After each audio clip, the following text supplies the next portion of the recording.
Hello everyone, welcome back to my channel Tech Tutor. Today we're going to go over the different kinds of loops that you can do in Java. So this is another video for beginners. Basically there are three types of loops. There's a for loop, a do-while loop, and then a while loop. So I'm going to go over that in the code real quick and make it very easy, seamless, and I'll show you how to add that into that sample program that we started already.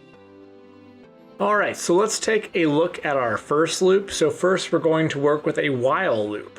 And so to work with a while loop, it's going to basically evaluate the condition of the loop, and as long as that condition is true, it'll continue to loop within it. So first I will create an integer I equals 0, and then I will say while I is less than 10, then inside of this loop we're going to print the value of I, but we're also going to increment I. So this allows me to have a way for I to increment greater than 10, so eventually it'll break out of this loop. Because as I was just saying, this condition will execute every time for the while loop, so it'll just keep looping through here until this is false.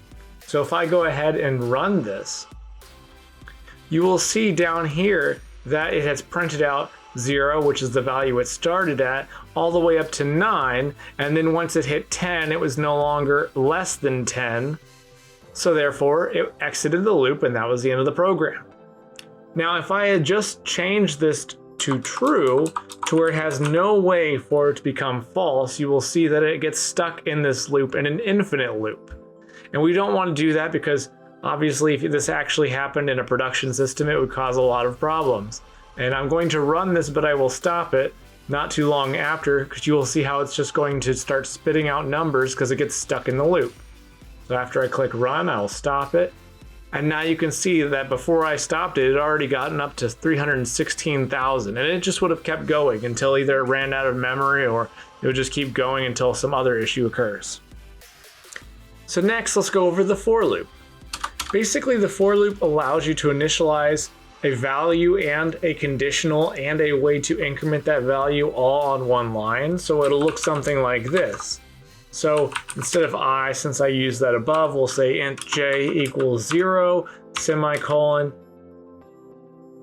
while j is less than 10, semicolon, and then we're going to have that way to increment it, so j plus plus.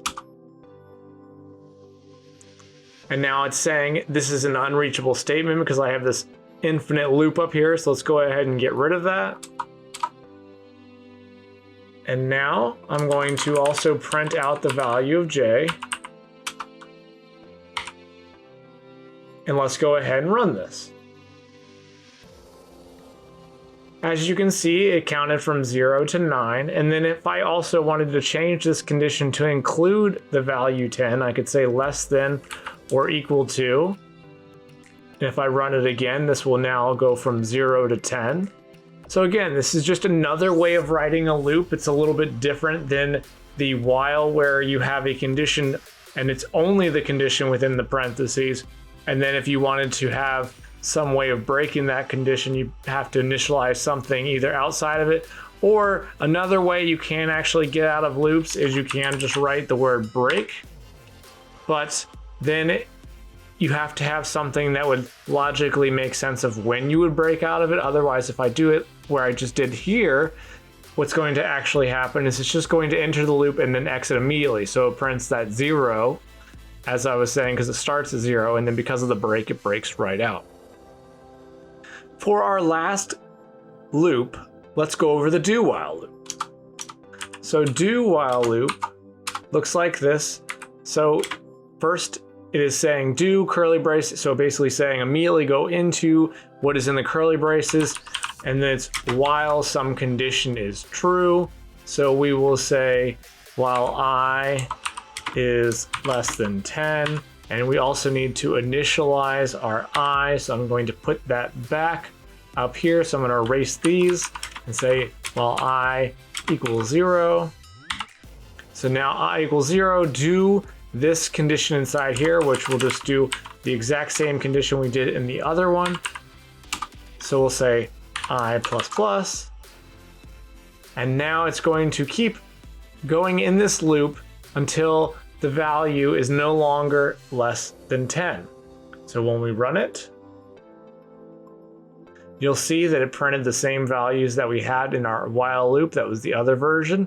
But basically what this loop will do that is a little bit different is, unlike the other loop where the while is at the top, it will never enter the loop of a while loop if the first time it comes to it, it is not true. However, for a do while loop, you can have something here where it executes and then you could immediately set I equal to 10, and now it would immediately exit and not even come into this loop because it's going to evaluate that while condition right immediately after it finishes what's in the curly braces. So if I push play again, you'll notice that it only printed the first value and then it immediately exited because I set I equal to 10, which was then evaluating as false. So now that you've been introduced to the 3 common loops, let's go ahead and add a do while loop for our bank application. So that way it can keep waiting for commands instead of just taking one command and immediately exiting the application. So we'll go ahead and switch over to that now. Now, if you've been following along with the other videos, this should look familiar to you, and if it doesn't, I definitely suggest going back to the previous videos to make sure you're able to follow along. So in order for us to add our do while loop that I was suggesting, let's go ahead and add a Boolean value at the top, and we'll say banking completed equals false. So this Boolean is what we're going to use for our do while, and then let's go ahead and wrap everything in a do while loop from this point. So do, and then while, and then we'll say not banking completed. So while this value is false, it will stay within this loop. Let's go ahead and Control X to cut that and paste it within here. Now what we're going to have here is do whatever is in here in these curly braces.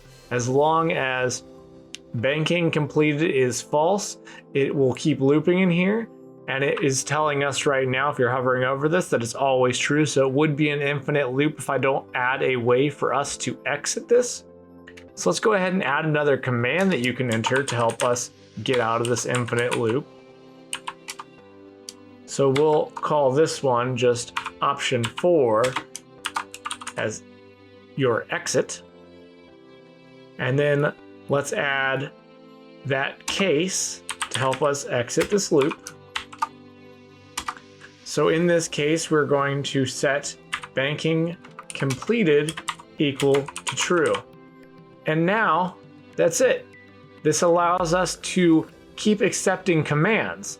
Before, if you again watch the previous video, if we ran this, it would only take one command and immediately exit. But now this allows us to keep taking commands until the number 4 is provided to set that value to true and exit the loop. So let's go ahead and demo this by pushing play. And it's asking us, what would we like to do today? So let's go ahead and do a deposit. So we'll push 1 and enter, and we'll just say $100.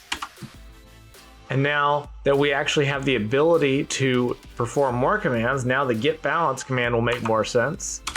So now you can see that we have $100.15 because we started with 15 cents in our balance.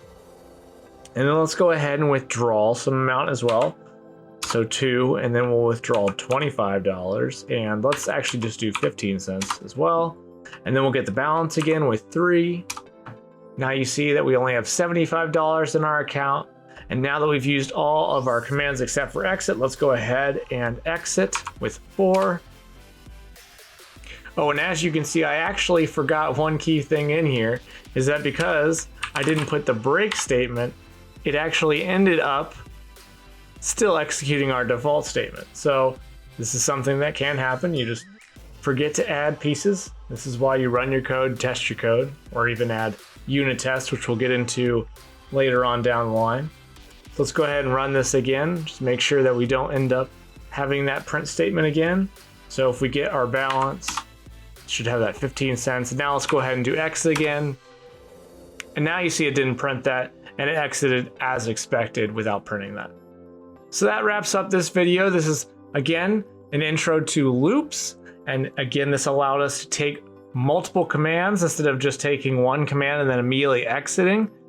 Next, in our future videos, we'll continue to elaborate more on this banking application to kind of make it more refined and add in classes and methods. So we'll go ahead and go over more details in future videos. Thank you for watching this video. If you have any questions, please let me know in the comments below. Please like and subscribe for future content. And if there's anything that you want to hear about that's not in the Java series, you want something more advanced, please let me know in the comments and I'll be happy to make a video in the future.